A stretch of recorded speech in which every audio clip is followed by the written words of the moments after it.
The Super Nintendo was my first console that I owned growing up, and I could not ask for a better introduction into the gaming world thanks to this console. I still remember walking into department and Target stores and seeing the Super Nintendo games being sold on shelves. It was such a great sight and a memory that I cherish. During this time, I was a bit too young to purchase a new game by myself, especially with my $3.50 weekly allowance slightly holding me back.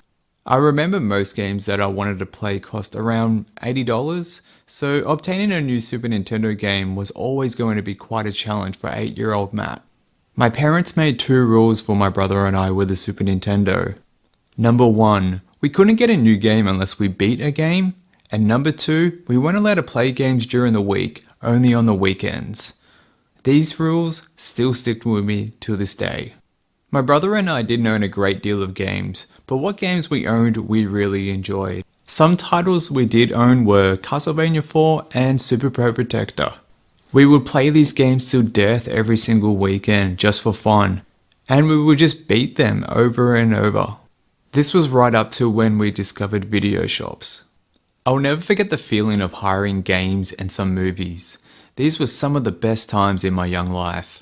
Renting games from video shops was a great option when it came to wanting to play all the new titles every single weekend.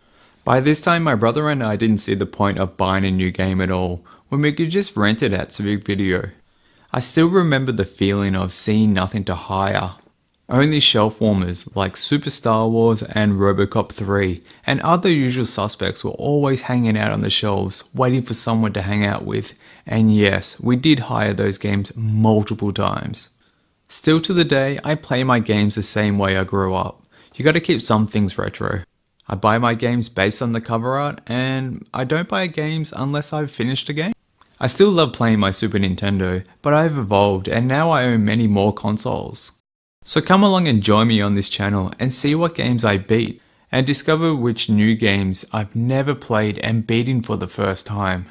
I'm excited to share some of my childhood memories and thoughts of some of the games and consoles that I grew up with.